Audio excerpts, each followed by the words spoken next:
పాపం అనిపిస్తుంది అమ్మాయిని చూస్తే. వైసీపీ ట్రాప్లో పడిపోయింది. ఈరోజు ఆడుంది, జైపూర్ జైల్లో ఉంది. వైసీపీ ట్రాప్లో పడిపోయింది. నా మీద వైఎస్ పార్టీ వాళ్ళు ఈ 4 రోజులకి దాదాపు 75 నుంచి 100 కోట్లు ఖర్చు పెట్టారంట సోషల్ మీడియాకి. ఎవరు పోస్టులు పెడితే వాళ్ళకి అంత డబ్బంట. యూట్యూబ్ ఛానళ్ళు ఎంత తిట్టితే అంత డబ్బంట. ఫేస్బుక్లో ఎవరు తిడితే అంత డబ్బంట. అట్లా కేసుకుంటే 75-80 కోట్లు 90 కోట్లు పెట్టారని చెప్పి ఒక వైఎస్ జగన్ అభిమాని నాకు చెప్పాడు. స్పేస్ కాల్ జరుగుతుంది వాళ్ళకి రోజు సాయంత్రం పూట. స్పేస్ కాల్లో మా వాళ్ళు దూరేశారు, జనసేన వాళ్ళు మా వాళ్ళు దూరేశారు. ఏం జరుగుతుంది చూద్దామని చాలా ఖర్చు పెట్టి కిరణ్ రాయ్ మనం బ్యాట్ చేస్తున్నాము అని ప్రయత్నం జరుగుతుందనేసి. అదేదో 1,50 కోటి 2 ఆ పాపకి ఇచ్చేస్తే సెటిల్ అయిపోతుంది కదా. మీకు అంత ఖర్చు పెట్టాల్సిన అవసరం ఏముంది? అంత ప్రేమ ఉంటే మీకు. వైసీపీ ట్రాప్లో పడద్దని చెప్పాను, పడతారు. భూమన అభినయ్ రెడ్డి, సన్ ఆఫ్ భూమన కరుణాకర్ రెడ్డి, అతను అభినయ్ రెడ్డి 63,000తో ఓడిపోయినాడు. మా మెజార్టీ తిరుపతిలో అతను ఓట్ల కన్నా ఎక్కువ పట్టాయి. అతనికన్నా ఎక్కువ వచ్చింది మెజార్టీ. తిరుపతి ప్రజలు మిమ్మల్ని చాలా బాగా ఆశీర్వదించే సంగతి మీకు తెలుసు. మీ నాన్న 2 సార్లు ఎమ్మెల్యే అయినాడు. ఏంది? జనసేన టీడీపీ కొట్టుకొని కాంగ్రెస్ టీడీపీ కొట్టుకుంటే మీ నాన్న గెలిచాడు. మీ తిరుపతి ప్రజలకి మీ మీద ప్రేమ లేని సంగతి మీకు తెలుసు. ఇప్పుడు అనవసరంగా లక్ష్మీరెడ్డి విషయంలో కూడా మీ మీద తిరుపతి జనం మాట్లాడే రోజులు వచ్చాయి. ఎందుకంటే నవంబర్ 5వ తారీఖు 2023 రోజు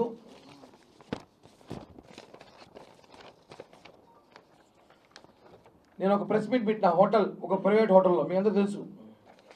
ఆ ప్రెస్ మీట్ సంబంధించిన పేపర్ క్లిప్పింగ్స్ ఇవి. ఒక అమ్మాయిని పెట్టి నన్ను వేధిస్తున్నారు, ఒక అమ్మాయిని పెట్టి కిరణ్ రాయ్ వేయాలని చూస్తున్నారు, కరెక్ట్ కాదని చెప్పి నవంబర్ 6వ తేదీ 4 గంటలకి Uday international hotel press meet పెట్టా. ఐడియా ఉంటుంది అందరికి కూడా. అంటే 1.5 సంవత్సరం క్రితం. అదిగోండి, కరుణాకర్ రెడ్డి అభిరెడ్డి చేస్తున్నాడని చెప్పి చూపించా. పెద్ద మాస్టర్ ప్లాన్ ఇది. ఆ అమ్మాయిని పిలిపించుకొని నీకెందుకుమా ఆ రోజు సెటిల్ చేసినావు. ఆ అమ్మాయి 2021లో పోలీసులు కేసు పెట్టి జైపూర్ నుంచి వస్తే కాపాడింది ఎవరు? ఇదే భూమన అభినయ్ రెడ్డి మనుషులే కదా. తిరుచానూరు స్టేషన్ సిఐకి ఫోన్ చేసి ఆ అమ్మాయిని వదిలేసేయండి, మిగతా పట్టకండి లేండి అన్నారు. ఇంకా చాలా కీలక విషయాలు ఇస్తాం మీకు, వినిపిస్తా కూడా. 23లో ఆ అమ్మాయి పిలిపించి మీరు కిరణ్ రాయ్ డబ్బులు సెటిల్మెంట్ చేయించారు. మీరు పెద్ద మనుషులను పెట్టి, భూమన అభినయ్ రెడ్డి మనుషులు, భూమన అభినయ్ రెడ్డి వాడు ఒకడు ఉంటాడు, మొబైల్ షాప్లో పనిచేస్తాడు, తేడాగాడు వాడొకడు. వీళ్ళందరూ కలిసి ఆ అమ్మాయి ఏమనింది, కిరణ్ రాయ్ గారి సీట్ వస్తే, అదృష్టం కొద్ది సీట్ వస్తే అప్పుడు మనం దీన్ని ట్రోల్ చేద్దాం, దీన్ని వాడుదాం, మనం డబ్బు రూపాయి ఖర్చు కొట్టకపోయినా నేను గెలిచిపోతా అభినయ్ రెడ్డి, నాకు ఎలక్షన్ అయ్యే ఖర్చులు 10 కోట్లు నీకు ఇస్తానని చెప్పి డీల్ చేసుకున్నాం లేదా? ఇవన్నీ నెంబర్ 1 పాయింట్. ఎలక్షన్ ముందు తోకల లక్ష్మీరెడ్డి, వైఫ్ ఆఫ్ తోకల బృందకుమార్ రెడ్డి, నువ్వు 23 నవంబర్ 5వ తారీఖు అభినయ్ రెడ్డిని కలిసి కిరణ్ రాయ్ గారి సీట్ అనౌన్స్ అయితే మనం అతను ఎలా దెబ్బ కొట్టాలి, మొత్తం వ్యూహాత్మకంగా మీరు చేసుకున్నావా లేదా అనేది నేను అభినయ్ అడుగుతున్నా. సన్ ఆఫ్ భూమన కరుణాకర్ రెడ్డి అభినయ్ అంటే మాకు అలా తెలుసు. డిప్యూటీ మేయర్ కాకపోతే అభినయ్ ఎవరు మాకు ఎవరు తెలియదు, తెలుసు జూనియర్గా మాకందరికి. తర్వాత నాకు సీట్ రాలే సంగతి మీకు తెలుసు. అన్ని వల్ల కారణం వల్ల సీట్ ఎవరికి పోయింది తెలుసు. తిరుపతిలో ఎలా గెలిచామో తెలుసు. కానీ కిరణ్ రాయ్ టార్గెట్ ఉంది, ఎప్పుడో ఒక రోజు వాడిని వేయాలి. కరెక్ట్గా పవన్ కళ్యాణ్ గారు మొన్న రిపబ్లిక్ డే రోజు మేము మంగళగిరిలో కలిసినప్పుడు ఫిబ్రవరి 15వ తారీఖు తర్వాత పార్టీ కష్టపడి పనిచేసిన ముఖ్య నేతలందరితో నేను పిలిపిస్తాను, మీకందరికీ మంచి నామినేట్ పోస్టులు ఇస్తాను, మీకు ఇవన్నీ భర్తీ చేస్తాను, మీరేం బాధపడకండి నేను నాతో పాటు మా జన సైనికులు 4, మా నగర అధ్యక్షుడు ఇంకొక 2 చెప్పినప్పుడు ఈ విషయాన్ని నీ చెవులో ఎవరు వేశారో నీకు తెలుసు. కిరణ్ రాయ్కి నామినేట్ పోస్ట్ వస్తుంది. ఇప్పుడు ఈ టైంలో వాడితే సెట్ అయిపోతుంది, మనం దెబ్బ కొట్టడానికి ప్రయత్నంగా ఉంటుంది.